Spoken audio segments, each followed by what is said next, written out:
ان کے رہنے کے ٹھکانے یا جگہ. عموماً جو ہمارا عنوان ہے آج کا جن اور جادو، اس میں ہم ان جنوں کے تعلق سے بات دیکھیں گے جو کافر ہوتے ہیں.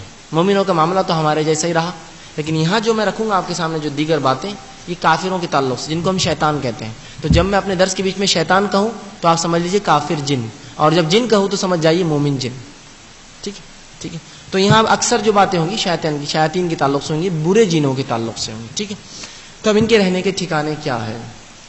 رسول اللہ صلی اللہ علیہ وسلم کی ایک روایت ہے، مسلم کی حدیث ہے، اور بلال بن حارث رضی اللہ عنہ اس حدیث کے راوی وہ کہتے ہیں کہ ایک بار رسول اللہ صلی اللہ علیہ وسلم استنجا کے لیے، رفع حاجت کے لیے، فارغ ہونے کے لیے گئے. عموماً رسول اللہ کا یہ معمول تھا کہ رفع حاجت کے لیے، پیشاب پیخانے سے جو ہے اس چیز سے فارغ ہونے کے لیے آپ ہماری نظروں سے دور چلے جاتے، بہت دور جاتے کہ کوئی دیکھ نہ سکے، آڑ میں بیٹھتے. تو ایک بار رسول اللہ رفع حاجت کے لیے گئے اور ہم نے شدید چیخ اور پکار سنی. ہم پریشان ہوئے لیکن کسی نے ہمت نہ کی آگے جانے کی، چونکہ رسول اللہ نظروں سے بہت دور جایا کرتے. ہم رکے رہے. وہ کہتے ہیں اس کی تھوڑی دیر بعد رسول اللہ صلی اللہ علیہ وسلم واپس تشریف فرما ہوئے لائے.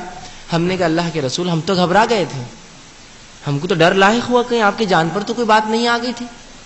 تو رسول اللہ صلی اللہ علیہ وسلم فرمایا نہیں، ایسا نہیں ہوا تھا. جب میں گیا تو مومن اور کافر جنوں میں شدید ٹکراؤ ہوا، لڑائی ہو گئی ان کے اندر. مومن اور کافر جنوں میں شدید ٹکراؤ ہوا اور وہ دونوں گروہ میرے پاس آئے اور کہا محمد صلی اللہ علیہ وسلم فیصلہ کر دو، ٹھکانے ہمارے فیصلہ کر دو، کون کہاں رہیں گا. جھگڑا ہوا تھا رہنے کے اعتبار سے. تو جھگڑا جو تھا رہنے کے اعتبار سے ہوا. تو کہا کہ آپ فیصلہ کر دیجئے کون کہاں رہیں گا. آپ صلی اللہ علیہ وسلم فرماتے ہیں، صحیح حدیث سے مسلم کی روایت ہے، آپ فرماتے ہیں کہ پھر میں نے کیا کیا، دونوں میں فیصلہ کر دیا. صحابہ نے کہا اللہ کے رسول کس کو کیا دیا آپ نے، کس کو کیا دیا آپ نے، کیا فیصلہ کیا؟ تو کہا میں نے اونچے مقامات، پہاڑی علاقے یہ جو ہے مومن جنوں کو دے دیے، اور درے جو پہاڑوں کے بیچ کا علاقہ ہوتا ہے، اور خالی ٹاپو یا وادیاں جو سمندروں میں ہوتی ہے، یہ کافر جنوں کو میں نے دے دی. شیاطین کو یہ دے دی اور یہ کر دی. اور ان دونوں نے میرے فیصلے کو سن لیا اور مان لیا. مطلب اونچے علاقوں کے اندر مومن جن عموماً رہتے ہیں، پہاڑی علاقوں میں، اور نچلے درے جو ہوتے ہیں پہاڑ کے بیچ کے علاقے یا وہ ٹاپو جو غیر آباد ہوتے ہیں، انسانیت بستی نہیں، سمندروں میں ہوتے ہیں نا، تو یہاں کافر جنوں کی وہ ہے. اسی لیے جب بھی وادی سے گزرو تو اللہ کے رسول نے فرمایا اللہ میں پناہ مانگو، اس لیے کہ یہاں کافر جن زبردست حملہ کرتے ہیں مومن پر یا مسافروں پر. یہ ہوتا تھا رسول اللہ کے دور میں، یہ ہوتا تھا کہ مشرکین مکہ جب کسی وادی سے گزرتے تو یہ اس وادی کے بڑے جن میں پناہ مانگتے. رسول اللہ فرماتے اس وجہ سے یہ ہوتا کہ وہ جن اور آب و تاب سے حملہ کرتا تاکہ اگلی بار لگے کہ پناہ مانگے تو یہ حال ہے، تو اگلی بار اور پناہ مانگتے. تو اس طرح سے وادی اور دروں میں یہ رہتے. اسی طرح جو ہے ان کے رہنے کی جگہ ہیں جو بالخصوص شیاطین رہتے ہیں، وہ جان لیں.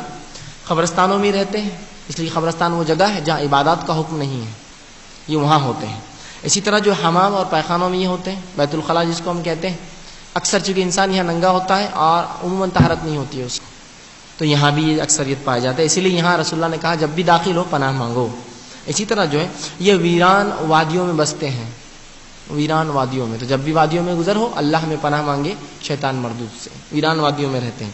اسی طرح وہ گھر جن پر اللہ کا نام لے کر تالے نہ ڈالے جائیں اور اللہ کے نام لے کر تالے نہ کھولے جائے، اس میں بھی رہتا ہے. اور رسول اللہ فرماتے ہیں کہ وہ گھر جن پر بغیر اللہ کا نام لے کے تالے ڈالے جاتے ہیں، شیطان اپنے مال والوں سے کہتا ہے آج رہنے کا انتظام ہو گیا. اور وہ گھر جن میں بغیر بسم اللہ پڑھ کے کھایا جاتا ہے، شیطان کہتا ہے آج کھانے کا انتظام ہو گیا. تو اپنے پیروکاروں سے کہتا ہے آج رہنے کھانے کا انتظام ہو گیا. جب کوئی مومن کھاتے وقت بسم اللہ پڑھ لیتا ہے تو کہتا ہے آج کھانے کا نہیں رہنے کا انتظام ہوا. اور جب کوئی تالا ڈالتے وقت بسم اللہ کہتا ہے اور کھانے کے وقت نہیں تو بولتا آج رہنے کا ہوا کھانے کا نہیں ہوا. تو وہ گھروں میں بھی یہ بستے ہیں جن گھروں کے تالے بسم اللہ پڑھ کر نہیں لگائے جاتے یا نہیں کھولے جاتے. رسول اللہ فرماتے ہیں جن گھروں کے تالوں قفلوں پر بسم اللہ پڑھ کر لگایا جاتا ہے، شیطان مدد نہیں کرتا چوروں کی کھولنے میں. وہ خود کرے الگ، لیکن مدد شیطان کی مدد نہیں ہوتی اس کو. تو تالے جب بھی گھر کو ڈالے اللہ کا نام لے کے ڈالے، تالے جب بھی کھولے اللہ کا نام لے کے کھولے گھر کے دروازوں کی بالخصوص. اسی طرح یہ جو ہے قبرستانوں میں، بیت الخلاء میں اور کوڑا کرکٹ گندی چیزیں جہاں ڈالی جاتی ہیں، عموماً ویران وادیوں میں ان قسم کے مقام پر شیاطین جن ہوتے ہیں. آئیے ان کی طاقت کا کیا معاملہ ہے، ان کی قوت اور طاقت کیا ہے. رب العزت نے اپنی کتاب، رسول اللہ صلی اللہ علیہ وسلم نے اپنی حدیث میں کافی